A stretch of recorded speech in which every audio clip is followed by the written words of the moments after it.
contemporâneos. Podemos seguir então? Vamos falar agora dos 3 teólogos, 2 imperadores e um concílio. O nosso foco agora, gente, ele passa a ser em torno da cidade de Constantinopla, no 4º século. Em 325 nós tivemos o concílio de Niceia. 5 anos depois, o imperador Constantino funda a cidade de Constantinopla. 5 anos depois, tá? Ele funda a cidade de Constantinopla, fez para ele, né, a cidade. Na verdade, a cidade já existia, era Bizâncio, mas ele construiu uma nova cidade, digna de um imperador, e aquela cidade passa a ser a cidade mais importante. Até mais importante do que a própria Roma. Certo? Porque, afinal de contas, o imperador está lá e todo o poder, o centro de poder é lá. E ali em torno, então, isso já é no Oriente, isso é na Ásia. Então ela sai da Europa e vem para a Ásia.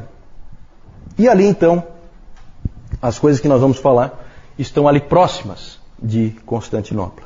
Vamos falar de 3 teólogos importantes que são conhecidos como os grandes capadócios. Já ouviram falar dos grandes capadócios? São esses três teólogos. São eles Basílio de Cesareia, Gregório de Nissa e Gregório de Nazianzo. Por que grandes capadócios? Porque eles são da Capadócia. Daqui a pouco eu vou mostrar para vocês onde é que fica a Capadócia. O 4º século, gente, é a era de ouro da igreja grega. Da igreja do Oriente, a igreja grega, a igreja de fala grega. É a época de ouro, o 4º século, é quando os seus maiores teólogos surgiram e onde ela foi mais influente. Provavelmente para o catolicismo romano, o século mais importante deve ser o século XIII, e para os protestantes, qual seria o século mais importante? 16, com certeza. 16. Né? Aqui nós temos 2 irmãos, Basílio de Cesareia e Gregório de Nissa. Os 2 são irmãos. E o Gregório de Nazianzo é amigo do Basílio. Nós vamos falar daqui a pouquinho do que eles passaram juntos. Foi esse Gregório de Nissa que falou a respeito do burburinho teológico que era em todo lugar que ele ia naquela época. A frase dele é muito interessante, a frase que ele escreveu. Ele, inclusive, estava se queixando né, da situação, porque ele fala assim, ó: vendedores de roupas, cambistas, feirantes, todos estão envolvidos. Se você pede o troco, eles filosofam sobre o gerado e o não gerado. Se você pergunta o preço do pão, a resposta é que o pai é maior e o filho é menor. Se você pergunta ao criado, o meu banho está pronto? Ele lhe diz que o filho foi feito do nada. Então ele estava incomodado com aquilo porque não se falava em outra coisa naquela época. Certo? Interessante isso, muito interessante. Esse Gregório de Nissa, ele passou parte da vida meio perdido, assim, meio sem rumo. Né? Às vezes acontece com alguns indivíduos muito inteligentes, muito capazes, eles ficam assim, um pouco perdidos, eles não sabem bem para onde ir. Mas depois ele acabou se acertando na vida e acabou encontrando uma fé muito profunda e tornou-se teólogo. Ele é um tipo de teólogo poeta. É muito comum no Oriente, tá, gente? O cristianismo do Oriente ele é bem diferente do cristianismo do Ocidente. Então é muito comum eles misturarem com poesia a teologia deles. É muito comum eles enfatizarem sempre o mistério. Esse Gregório de Nissa escreveu um livro chamado A Vida de Moisés. Não sei se é uma biografia do nosso irmão ali, mas não autorizada, tudo bem, não autorizada. A Vida de Moisés, e ali ele escreve uma frase que só para vocês terem como exemplo, ele põe uma frase assim, ó: Moisés penetrou a escuridão e então viu a Deus nela. Perceberam assim a coisa poética, misteriosa? Isso aí é só um exemplo de uma frase. É assim que eles fazem teologia. É assim que eles sempre fizeram teologia. Tá? Ela tem esse elemento. Basílio era o irmão do Gregório de Nissa, tinha 6 anos a mais que ele, mais velho.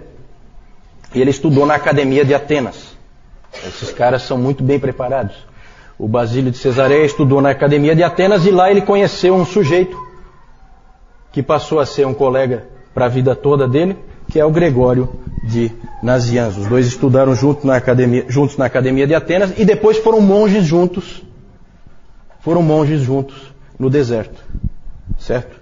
O Basílio e o Gregório. Só que eu já falei que os monges lá do Oriente, eles são os monges estranhos. Eles saem, eles se isolam para depois voltar. E foi isso que eles fizeram mesmo, tá?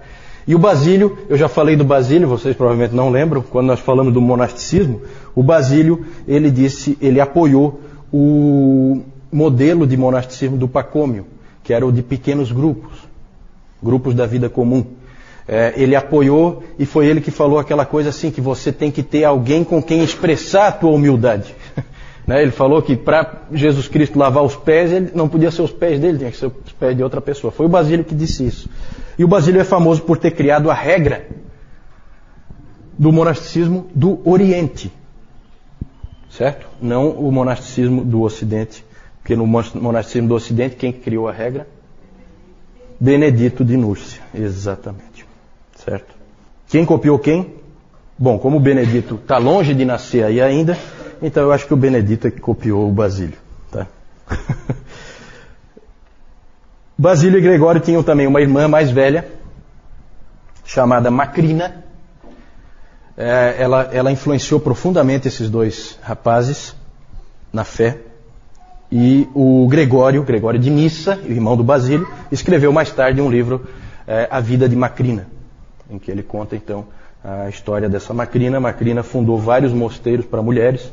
Ela era uma freira, né? uma monja, se é que se pode dizer assim, uma freira. E ela fundou mosteiros e escreveu livros. Ela também escrevia teologia já nessa época. Pode passar, vamos ver algumas ênfases dos capadócios. Primeira coisa, o mistério da divindade. Eles insistiram muito no seguinte ponto. Nicéia deu um rumo, definiu mais ou menos o balizamento do que se deve crer, mas não esgotou de maneira nenhuma a verdade. Tanto que a gente lê ali, gerado, não criado. O que quer dizer isso? Não quer dizer nada, na verdade. Né? Na verdade, é muito mais um balizamento para você não cair em heresias do que uma definição. Por quê? Porque eles deixaram claro, não dá para você entender a Deus. O mistério deve ser mantido. Isso sempre caracterizou a Igreja do Oriente. É comum a Igreja do Oriente se referir à Igreja do Ocidente de uma maneira não muito elogiosa, em que eles dizem assim, né, que o problema do Ocidente é que os ocidentais pensam demais. Mais do que deveriam. Definem as coisas muito além. Eles deveriam parar aqui e não param. Eles vão além e aí eles acabam errando. É claro que é interessante, eu acho sempre assim, gente, a gente precisa, aquilo que eu falei no nosso primeiro encontro, a gente precisa separar o bom do ruim e a gente precisa aprender um pouquinho de cada coisa, sabe? Será que eles estão tão errados assim? Claro que não. Eu acho que a gente precisa ter o respeito, eu acho que a gente precisa lembrar daquilo que Deus disse para Moisés, de que ele tinha que tirar as sandálias, porque o terreno onde ele estava pisando era santo. Eu acho que isso é importante. É muito fácil um teólogo começar a achar que tem uma mente tão brilhante que ele vai conseguir definir tudo, e a gente sabe que ele não define nada e facilmente ele acaba caindo em heresias. Pode seguir? Outra ênfase dos capadócios. Eles são, gente, quando a gente for pensar na pessoa do Espírito Santo, quem é o Espírito Santo? Todo mundo já viu que existe uma série de livros sobre o Espírito Santo, porque não é muito fácil, às vezes, da gente entender a pessoa do Espírito Santo. Os primeiros a trabalharem essa questão do Espírito Santo foram os capadócios. Certo? Eles trabalharam a questão da divindade do Espírito Santo. Tinha sido trabalhado já a divindade de Jesus Cristo, e agora, então, eles investiram na questão do Espírito Santo. Basílio escreveu um livro cujo título é Sobre o Espírito Santo. Certo? E ali ele definiu muita coisa. Os escritos dos capadócios prepararam o terreno para que o Concílio de Constantinopla definisse completamente, desse fecho, né, para a Trindade como a gente crê hoje. Pode seguir a próxima contribuição deles. Passou duas aí, né? A completa humanidade de Jesus. Atanásio tinha definido que Jesus Cristo era totalmente Deus. Eles deram um contraponto, forçando, deixando claro que ele é completamente homem também. Isso foi importante para depois para o concílio de Calcedônia, que nós vamos falar mais para frente. Gregório de Nazianzo escreveu o seguinte: aquilo que ele não assumiu, ele não curou. O que ele quis dizer com isso? Se Jesus Cristo não foi um homem, ele não nos salvou. E engraçado porque o Atanásio tinha escrito sobre a encarnação do Verbo, ele tinha escrito que se Jesus Cristo não é Deus, nós não estamos salvos. Então, percebem aí, começa a ver a coisa começa a ir na direção das duas naturezas de Cristo.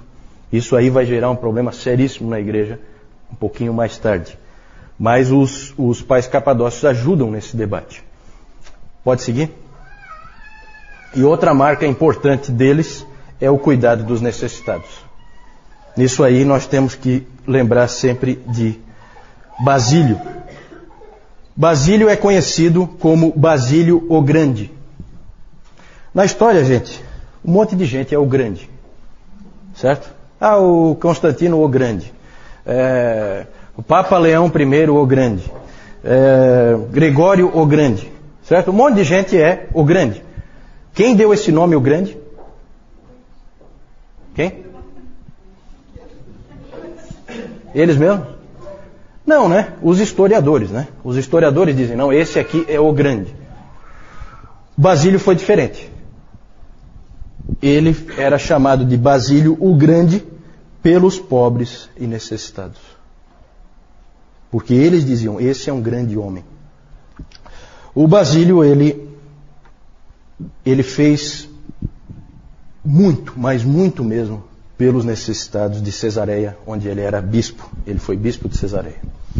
Ele fundou hospitais, orfanatos e abrigos para as pessoas necessitadas. Ali com Basílio começa essa coisa que a igreja sempre teve de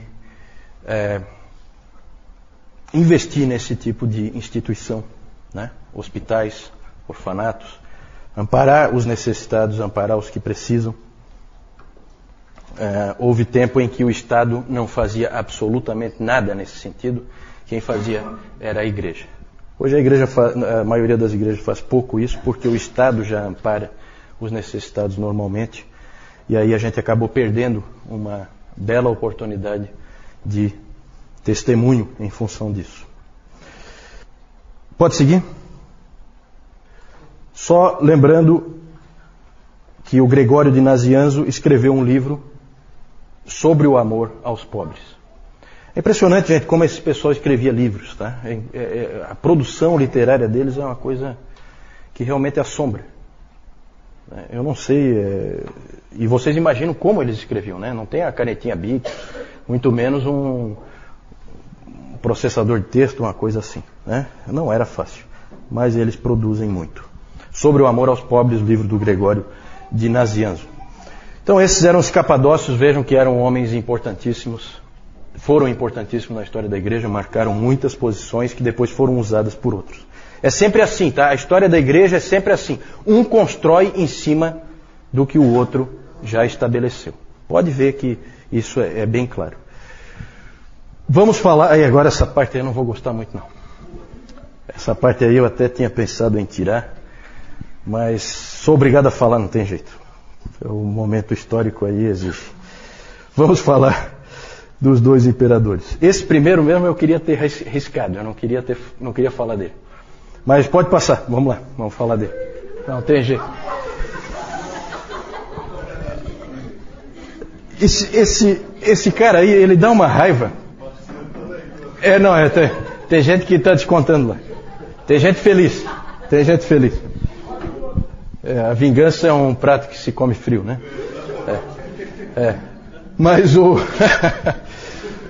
Mas esse aí eu acho que é o único imperador em que nunca se diz o nome dele sem falar um qualificativo, né? De todos os imperadores é o único que nunca é dito o nome dele sem falar o qualificativo, é esse aí, certo? Sempre o nome dele é dito, Juliano o Apóstata. Sempre, tá? E isso aí não é muito bom. Vamos falar então desse Juliano aí, é interessante o que aconteceu. Em 337, vejam que ainda estamos aí no quarto século, na primeira metade do quarto século. Em 337, morre o imperador Constantino. Constantino tem 3 filhos. Qual deles quer ser imperador? Quem? Qual deles quer ser imperador? Todos os 3. Né? Todos os 3. Os 3 querem ser imperadores. E por um tempo o império teve 3 imperadores. Que aí eles ficam brigando, né? Sabe como é que é? No fim, Constâncio, um dos filhos, acabou prevalecendo. Ele morre em 361 e aí ele é sucedido por um parente seu, um primo, que é o Juliano. Vem logo depois do Constâncio. Juliano nasceu em uma família cristã, foi criado como cristão, mas com 20 anos de idade ele renunciou à fé. Daí o nome dele, o apóstata. Ele, na verdade, se converteu do cristianismo ao paganismo. Como é que pode acontecer uma conversão desse tipo? Bom, um historiador argumenta que toda a família de Juliano foi morta pelos 3 filhos de Constantino, que eram cristãos, nominais, pelo menos, né? Porque na briga pelo trono, a família do Juliano tinha também uma certa possibilidade de reclamar o trono, e então a família toda foi dizimada pelos 3 filhos do Constantino. E aí havia uma enorme incoerência entre a fé professada por aqueles homens e o comportamento deles. E é o pior possível, né? Nós falamos já do problema que é a entrada do Império Romano na Igreja, que aí virou realmente essa coisa do nominalismo, né? Cristãos nominais. E o importante, para a gente não ficar aí chateado de que os cristãos fizeram uma barbaridade dessa, dizimaram a família dele toda, o que se sabe é que Juliano só não foi morto porque um grupo de cristãos, e aí é o contraponto, preservou a vida do pequeno menino para que ele não fosse morto. Ele depois, quando ele assumiu então o Império em 361, ele fez absolutamente de tudo para varrer o cristianismo do mapa. Essa era a ambição dele. Ele queria fazer com que o Império Romano voltasse aos tempos gloriosos, né, em que ele era pagão e adorava os antigos deuses do panteão grego. Ele chamava os cristãos de galileus ímpios. Esse era o nome que ele usava.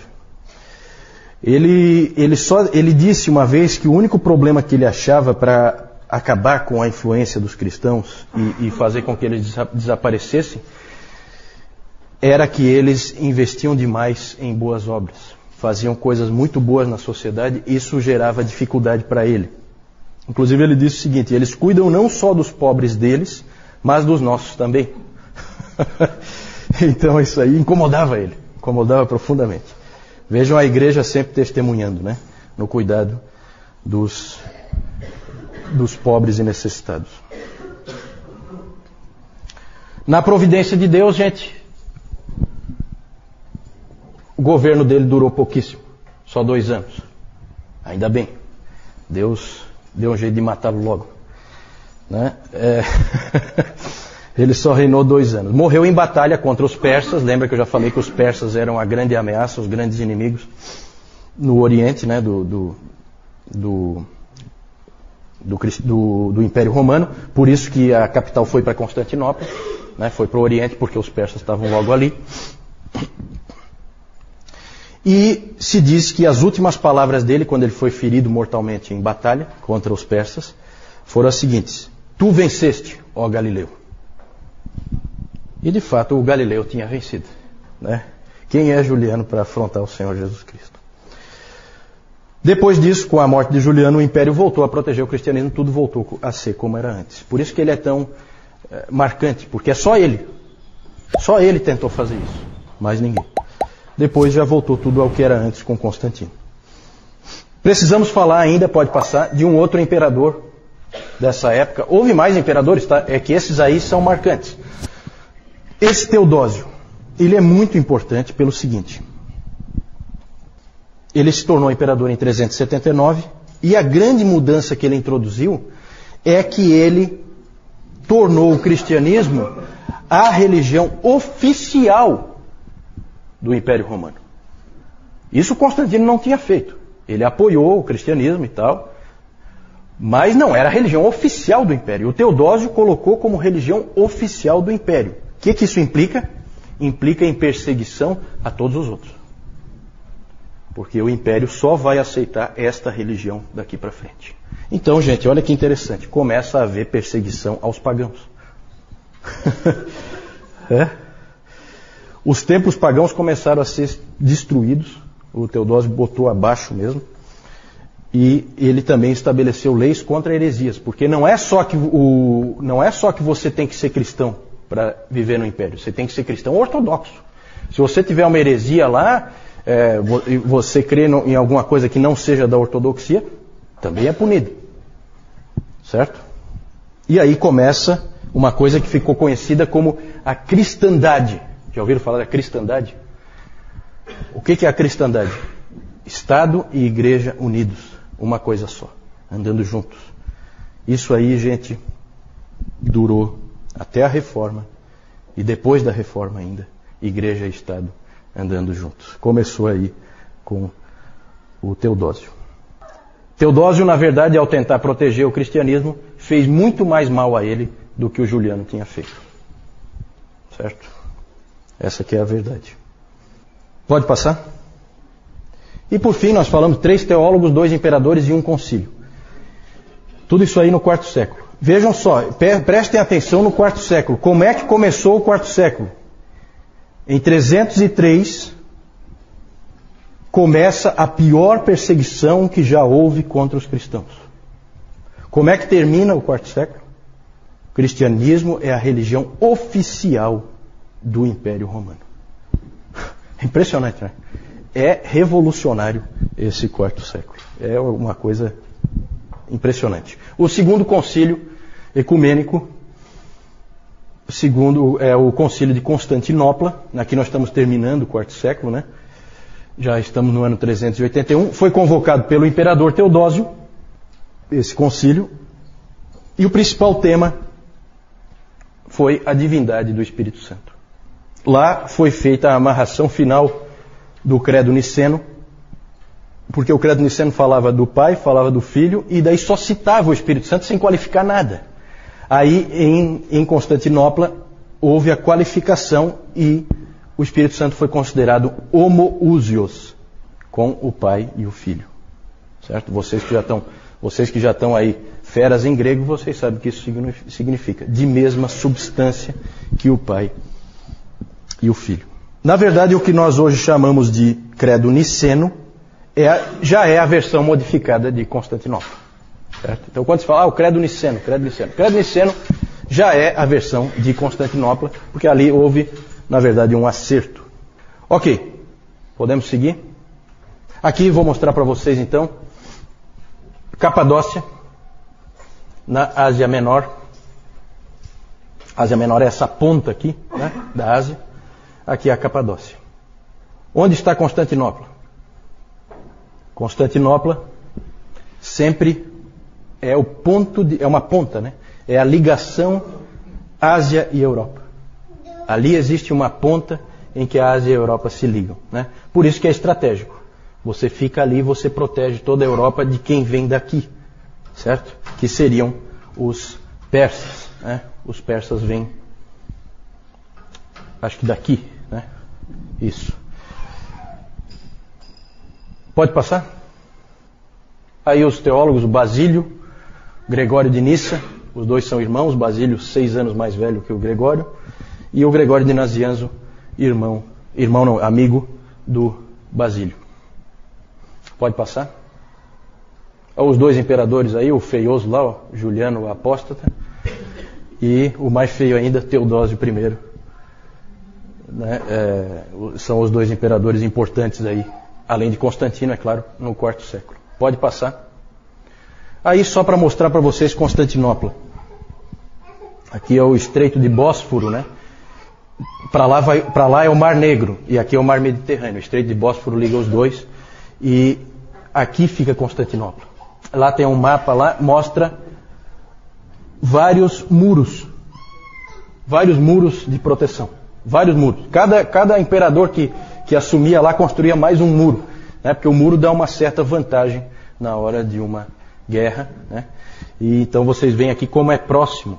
Aqui é Europa e aqui é Ásia, né? Certo? Pode passar?